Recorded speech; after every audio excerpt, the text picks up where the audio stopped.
안녕하세요. 공부하는 유선생의 유선생입니다. 성인간호 시간이고요. 10단원 내분비계 질환에서 내분비계 질환 이제 여러 번 공부했었습니다. 그래서 이번 시간에는 이어서 세 번째 부갑상선 기능 항진증부터 알아보겠습니다. 저번 시간에 갑상선 기능 저하하고 항진증 알아봤었습니다. 갑상선하고 좀 연관이 되어 있는 게 갑상선 옆에 그 부갑상선은 갑상선에 붙어 있는 그 네 개의 점과 같은 그 선이에요. 그래서 아주 갑상선과 뗄래야 뗄 수가 없는 관계인데요. 이게 갑상선에서는 이제 저번 시간에도 말씀드렸습니다. 갑상선에서는 칼시토닌이라는 게 나와가지고 이 칼시토닌의 역할이 칼슘을 낮춰주는 역할을 하고 있어요. 근데 그 옆에 붙어 있는 부갑상선에서는 파라토르몬이라는 게 또 나와서 이 파라토르몬이 앞에 파라가 붙어 있잖아요. 그래서 파는 거예요. 혈액에다가 칼슘을 파는 거예요. 그래서 몸속에 있는 칼슘을 혈액에다가 팔아버리니까 혈액 속의 칼슘 농도가 높아지는 거죠. 그래서 부갑상선에 있는 파라토르몬 때문에는 칼슘의 농도가 높아져 버리고 이거를 다시 기량작용으로 갑상선의 칼시토닌으로 칼슘을 낮추고 해서 갑상선과 부갑상선의 그 두 가지 그 호르몬 자체가 칼슘의 그 농도 조절을 하는데 관여를 하고 있거든요. 그래서 이렇게 부갑상선은 그 파라토르몬 때문에 칼슘과 관계가 깊다는 거를 좀 알고 이제 그 내용 한번 들어가 보겠습니다. 부갑상선의 기능 항진증은 그러한 그 파라토르몬의 기능이 이제 너무 높아져가지고 혈액 속으로 칼슘의 농도가 굉장히 그 높아지는 것을 말하겠죠. 그래서 그 만성 신장 질환, 나 구루병, 골연화증의 원인으로서 이제 나타나는데요. 증상은 혈액 속으로 칼슘을 다 이제 팔아버리기 때문에 몸속의 뼈에는 칼슘이 남아있지 않아요. 그래서 뼈의 손상이 골다공증이 잘 생기고요. 대신에 혈액에는 칼슘이 많이 쌓이기 때문에 고칼슘 혈증이 나타납니다. 그래서 칼슘이 또 많으면 그거를 신장에서 걸러야 되는데 너무 칼슘의 혈중 그 농도가 높아가지고 신장에서 그걸 채 다 거르지 못하는 거예요. 그래서 신장에는 손상, 무리가 오게 되겠고요. 부갑상선의 기능을 좀 다시 한번 보시자면 그 칼슘과 인의 대사 조절을 관여하고 있습니다. 그 다음에 혈액 내 칼슘량 조절을 하죠. 파라토르몬을 통해서 이제 분비를 좀 적당히 해야 되겠구나, 높여야 되겠구나, 낮춰야 되겠구나 해가지고 그 양을 조절하고 있고요. 신경과 근육의 정상 흥분도를 유지하고 있습니다. 칼슘의 그 역할 자체가 그 신경과 근육에도 영향을 주기 때문에 신경과 근육의 정상 흥분도 유지에도 부갑상선 기능이 포함이 되고 있습니다. 그럼 반대로 부갑상선 기능 저하증을 보겠습니다. 기능 저하면 파라토르몬의 분비가 약해지니까 혈액 속에 그 칼슘 농도가 높아지지 않고 오히려 낮아지는 걸 말하겠죠. 그래서 혈청 내에 칼슘량이 비정상적으로 낮고 반대로 인의 양이 높아지는 걸 말하겠습니다. 그래서 이럴 때는 큰 특징적인 게 하나가 테타니 증상이 나타납니다. 이 테타니라는 것이 큰 통증을 동반한 근육의 경직 상태를 말하는데요. 테타니 증상과 함께 무기력하고 가는 머리카락이 큰 특징이겠습니다. 이럴 때는 칼슘의 혈액 농도가 낮기 때문에 고칼슘, 반대로 저인의 식사를 해야 되고요. 칼슘을 인위적으로 좀 넣어주는 게 좋습니다. 근데 칼슘은 항상 비타민 D와 함께 할 때 그 효과가 배가 되기 때문에 칼슘과 함께 비타민 D의 그 제제를 같이 투여해 주는 게 더 효과적일 수 있겠습니다. 그 다음에 부신피질 기능 항진증 알아보겠습니다. 부신이라는 거는 그 신장 위에 그 꽃갈 모자처럼 이렇게 쓰여져 있는 부분이 부신이에요. 그 부신에서 이제 그 나오는 호르몬들에 의해서 이제 어떤 항진증이냐 저하증이냐를 나르는데 부신에 보면은 그 부신 피질과 부신 수질이 그 안에 있어요. 근데 부신 피질이 전체의 4분의 3 정도를 차지하는데 부신 피질에서 분비되는 호르몬이 크게 이제 세 가지가 있습니다. 그 이제 알도스테론이라는 거하고 코르티솔하고 그 안드로겐이라는 그 호르몬이 나오고 있어요. 알도스테론 자체는 나트륨과 좀 연관이 많고요. 염기성하고 아까 염기가 아니고 그 소금, 나트륨하고 좀 연관이 있고요. 그다음에 코르티솔은 당하고 연관이 있는 호르몬입니다. 그리고 안드로겐은 많이 들어보셨듯이 남성 호르몬과 연관이 있는 호르몬이에요. 그래서 이 세 가지의 그 호르몬이 부신 피질에서 분비가 된다고 했을 때 부신 피질의 기능 항진 이런 호르몬들이 과하게 분비됐을 때 어떠한 질환들이 있는지 알아보겠습니다. 첫 번째 쿠싱 증후군입니다. 이 쿠싱 증후군은 이 부신 피질의 세 가지 호르몬 중 이 코르티솔, 당과 관련된 코르티솔 호르몬이 그 과잉되게 분비됐을 때 그 증후군인데요. 특징이 이제 달덩이 같은 얼굴, 가느다란 사지, 그다음에 몸통의 비만, 혈액 속에 그 당과 연관되어 있기 때문에 고혈당, 당뇨, 그다음에 고혈압, 부종, 골다공증, 뭐 허약 이런 것들이 쿠싱 증후군의 그 특징적인 증상이 되겠습니다.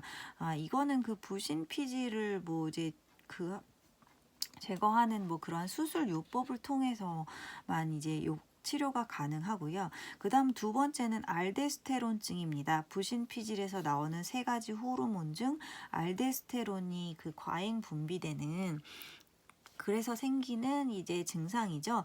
그래서 알데스테론의 과다 분비로서 아까 말씀드린 것처럼 나트륨과 관련이 있다 그랬잖아요. 그래서 염분 축적, 염분이 많이 축적되니까 고혈압, 또 저칼륨 혈증의 증상이 보이겠습니다. 세 번째는 안드로겐 남성 호르몬의 증가로 인해서 부신 남성화증이 나타나는데요. 여성 생식기의 남성화, 유방의 축소, 남성은 조숙증 등이 나타날 수 있겠습니다. 그다음에 이제 부신 피질 기능 저하 보겠습니다. 반대로 모든 호르몬들이 낮게 이제 그 나와서 생기는 병들입니다. 그래서 부신 피질 자국 호르몬의 생성 감소로 인해서 나타나서 결핍 시에 나타나는 증상들 여러 가지 책에서 같이 한번 조금 알아보시면 되겠고요. 그렇게 뭐 많이 나오는 문제는 아닌 것 같아요. 요붕증 알아보겠습니다. 붕이 한문으로 하면 땜붕자라고 해가지고 그 댐이 무너지듯이 와르르 이렇게 쏟아진다 뭐 그런 의미인 것 같아요. 그 뇌하수체 후엽에 항이뇨 호르몬이라고 있었죠. 뇌하수체 후엽은 딱 두 가지의 호르몬이 나옵니다. 옥시토신하고 항이뇨 호르몬. 그래서 그 항이뇨 호르몬 자체는 어떤 역할을 하냐면 그 이제 그 항이뇨 자체가 이제 그 소변이 나오는 것을 배출되는 것을 이렇게 점차적으로 이렇게 조절해 주는 그 역할을 해요. 그 세뇨관에서 보면은 신장에서 이제 다시 뭐 수분을 이렇게 몸 밖으로 배출시키긴 하지만 또 가끔은 그 수분을 재흡수를 다시 해가지고 적정한 배설량으로 소변을 이제 내보내게 되는데 이러한 그 작용을 이제 못하는 거죠. 이 항이뇨 호르몬이 부족하기 때문에. 그래서 이 많은 양의 소변이 배출되기 때문에 다뇨, 그 다음에 다갈, 수분을 몸 밖으로 많이 내뱉으니까 그만큼 또 갈증이 나는 거죠. 그 다음에 탈수 현상이나 체중 감소 등의 증상이 나타날 수 있겠고요. 이러한 그 질환들이 있는 사람에게는 몸 밖으로 수분을 많이 배출하기 때문에 항상 수분 섭취해줘야 되고 염분을 제한하고 탈수나 전해질의 균균형을 잘 관찰하는 것이 중요하겠습니다. 그 다음에 여기서 이제 가장 이 파트에서 중요하게 보실 거 당뇨병입니다. DM이라고도 하죠. 췌장에서 랑게르한스 섬에서 그 알파와 베타가 분비가 되는데 알파는 글루카겐, 베타는 인슐린입니다. 그래서 그 인슐린의 분비가 적은 경우에 혈당이 높게 나오는 질환이죠. 인슐린 자체가 혈당을 이제 낮추는 역할을 하고 있는데 그 인슐린 낮추는 역할에 인슐린이 적어서 나타나는 질환입니다. 그래서 이 당뇨는 이제 세 가지 검사로 알아볼 수 있는데요. 소변 검사, 당 검사하는 소변 검사와 또 혈당 부하 검사라고 해서 공복 시 혈당을 재는 FBS, 그다음에 식후 2시간 뒤에 검사하는 PPT 검사가 있겠습니다. 그래서 공복 시는 8시간 금식을 하고 재야 되고, 그다음에 그 금식 후에 공복 시 혈당을 잰 다음에 75g의 글루코스를 섭취한 뒤에 2시간 뒤에 재는 게 PPT 검사가 되겠습니다. 공복 시 혈당은 76에서 126 정도가 정상이고요. 그다음에 PPT 검사는 200 이하 정도면 정상이라고 할 수 있겠습니다. 마지막으로 당화 혈색소를 통해서도 당뇨를 알아볼 수 있다고 합니다. 당뇨병은 세 가지로 나눌 수 있는데, 제1형의 인슐린 의존형, 이거는 이제 태어날 때부터 절대적으로 인슐린이 결핍되어 있어가지고 나타나는 그 당뇨고요. 어렸을 때부터 있기 때문에 소아당뇨라고 합니다. 그다음에 제2형 인슐린 비의존성.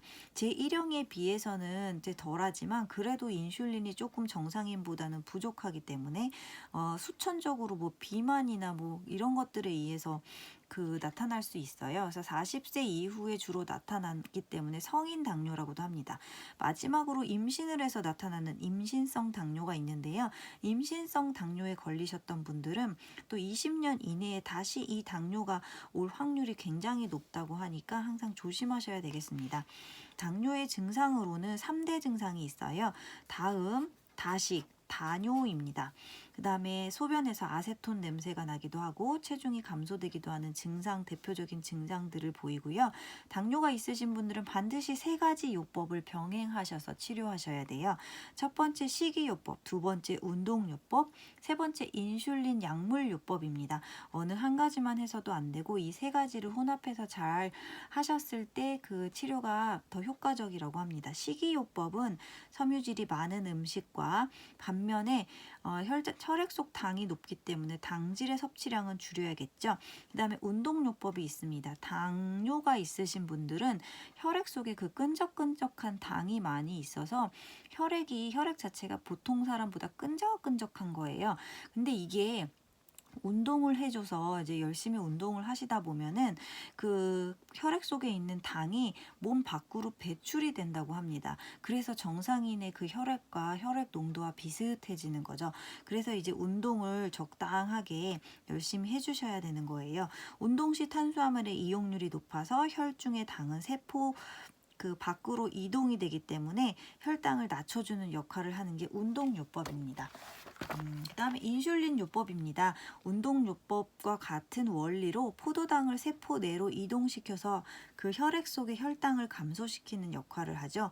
글리코겐과 아미노산이 만나서 포도당으로 만들어지는 걸 억제시키고 있어서 당을 많이 만드는 걸 억제하는 역할을 하고 있습니다.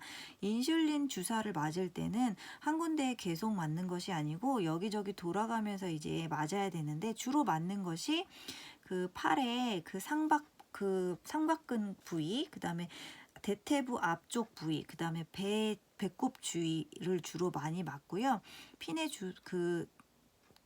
피하 주사로서 많이 맞고 있는데, 이렇게 여러 군데를 돌아가면서 맞는 이유가 피하 조직의 섬유 조직화를 방지하고 지방 조직의 위축을 방지하기 위해서입니다. 그다음에 이렇게 근데 당이 너무 높아서 인슐린 주사를 맞는데, 오히려 인슐린 주사를 맞아서 당이 떨어지는 건 좋은데 적당히 떨어져야 되는데 또 너무 많이 떨어져서 저혈당이 올 수도 있어요. 저혈당 쇼크가 오면 되게 위험한데, 이러한 저혈당을 항상 조심해서 관리를 하셔야 되는데, 저혈당에 전조 증상이 있습니다. 어지러움, 빈맥, 혼돈, 두통, 혈압 상승, 맥박 증가, 이러한 현상들이 있는지를 항상 잘 관찰하시면서 인슐린 요법을 하셔야 되겠고요. 저혈당을 왔을 때는 반드시 당분을 섭취하거나 글루카곤 주사, 또 오렌지 주스나 뭐 사탕 같은 것을 급하게라도 반드시 찾아서 드시는 게 좋겠습니다. 오랫동안 있게 되면은 저혈당 증상을 오래 놔두게 되면 이제 뇌에도 이상이 생기기 때문에 반드시 조심하셔야 되겠습니다. 이러한 저혈당이 왔을 때의 식이요법을 한번 주의점을 보자면, 인슐린 요법으로 주사를 맞고 있는 사람들은 항상 저혈당을 대비해서 당질의 음식을 가지고 다니는 게 좋고요. 사탕 같은 것들, 그다음에 식욕이 저하됐다고 해서 굶지는 마시고 이러한 그 국물 형태나 그 주스 같은 거라도 섭취를 꼭 하시는 게 좋습니다. 운동하고 노동에 힘든 일들은 반드시 식후에 하시고 식전에 하실 일이 있다 하면은 당을 좀 섭취한 뒤에 하시는 게 좋겠고요. 식사는 조금이라도 거르지 않는 게 좋고 저혈당이 나타났을 때는 인슐린 주사를 투여하면 안 되겠죠. 당을 더 낮추기 때문에. 그다음에 당뇨 환자에게 있어서 가장 중요한 관리 중에 하나가 바로 그 말초 그 관리로서 발 부위에 그 피부 관리가 굉장히 중요합니다. 발 상태를 자주 확인해야 되는데요. 이거는 말초 순환의 부전을 일으켜서 당뇨가 그 혈액 순환 증진이 꼭 필요하기 때문에 발 상태의 관리가 꼭 필요합니다. 꽉 끼는 신발은 좀 금지하고요. 발톱은 발톱 깎기가 아닌 줄로 다듬고 그 다음에 보습과 로션을 통해서 이제 그 잘 관리를 해주는데 건조도 반면에 잘 시켜줘야 됩니다. 짓무르지 않게. 그다음에 상처가 생기지 한번 상처가 생기면 잘 아물지 않기 때문에 상처가 생기지 않도록 조심하셔야 되고 그러한 그 발 관리 상태 반드시 자주 확인하셔서 관리하시는 게 중요하겠습니다. 이렇게 해서 당뇨까지 해가지고 이번 단원 다 맞춰봤고요.